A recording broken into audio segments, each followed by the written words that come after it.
Кайрын хөл хөдөлгөөнтэй тоос шороо манарсан гудамжинд чиний халаасан дах мөнгө зүгээр нэг цаас биш, харин амьд энерги гэдгийг чи мэдхүү.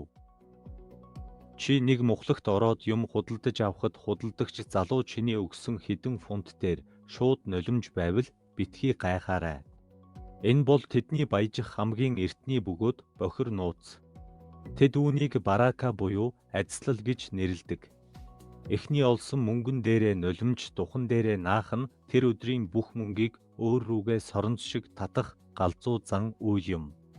Энэ бол Египтийн гудамжны хууль. Энд мөнгөтэй харьцах нь яг л сүнстэй харилцаж байгаа мэт маш нарийн заримдаа айдас хүрэм. Тентхийн баячууд яагаад заавал хамгийн муухай нурах гэж байгаа юм шиг байшинд амьдардаг гэж чи бодож байна.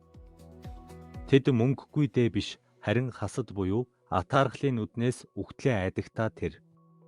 Хэрвээ чи Египтэд хэтэрхий гоё машин унаж үнэтэй хувцас өмсвөл хүмүүс чамайг нүдэрээ идэж чиний хамаг баялаг ганцхан шөнийн дотор үнс болон замхарна гэж тэд итгэдэг.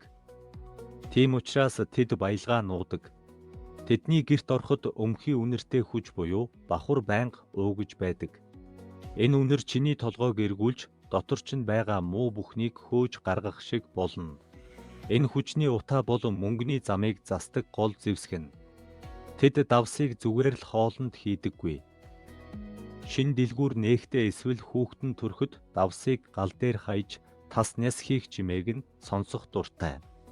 Тэр чимээ бол атаархагчдын нүд сохорч буйг илтгэдэг гэж тэд ярьдаг. Чиний огт хийж болохгүй нэг зүйл бол хайчийг хий хоосон ам ангайлгаж товших. Египт хүн үүнийг харвал чамайг шууд гэрээсээ хөөж гаргана.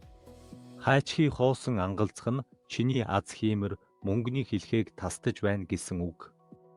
Бас шүн шүгэлдэж болохгүй. Шүгэлдэх нь чөтгөрүүдийг дуудаж чиний халаасыг хоослохын дохио.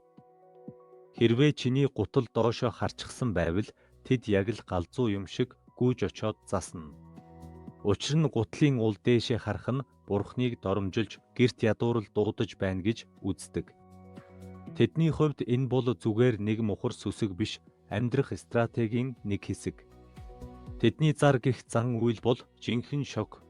Хүнд нүргэнтэй бөмбөрийн дуу, цус хөлс, хүнд хүчний үнэр дунд хүмүүс ухаанаа алдтал бүжиглэж биендих муу сүнсээ хөөдөг.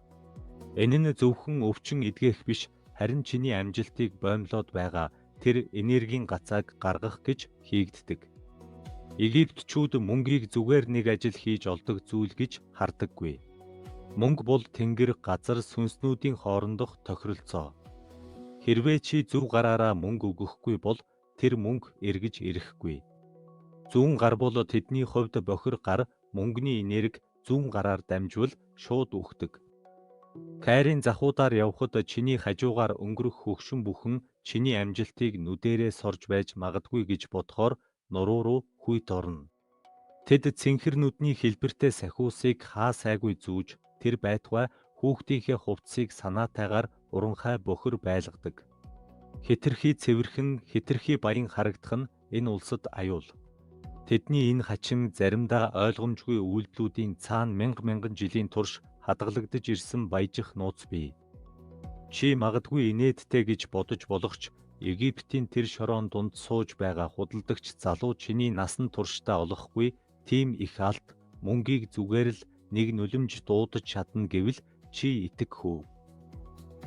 Энэ бол логик биш.